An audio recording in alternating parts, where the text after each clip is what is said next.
Maaseutu on osa kulttuurimaisemaa, josta on pidettävä huolta. Tähän huolenpitoon liittyy myös asianmukainen jätteen käsittely.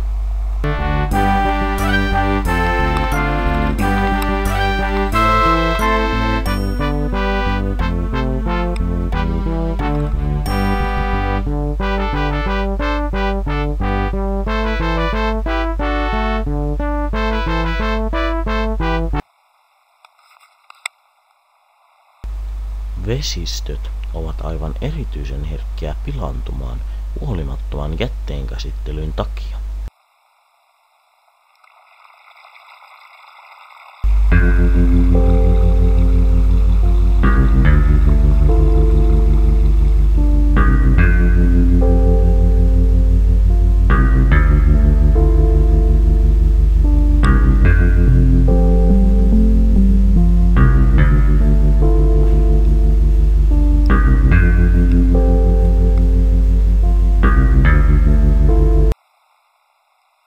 Suurin osa vesiä kuormittavista päästöistä syntyy nykyisin maataloudessa.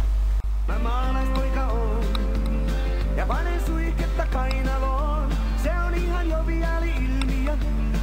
Mä maalaispoika oon. Mä köyhä poika oon. Mä tulin maalta tänne Ongelmajätteet ovat asia erikseen.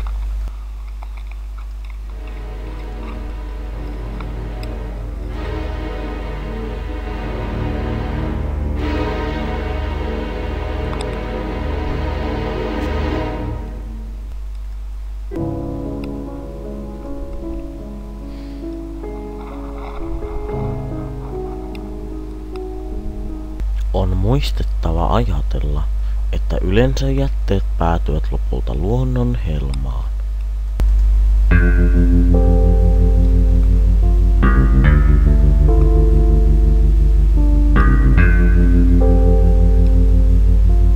Ympäristön likaantuminen on myös merkittävä esteettinen haitta.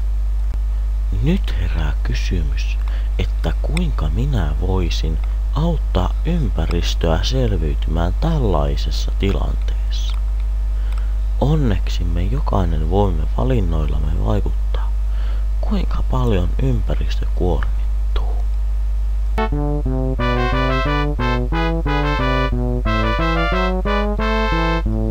Käykäämme nyt talkoovoimin puhdistamaan ympäristöä, niin se voi hyvin tästäkin eteenpäin.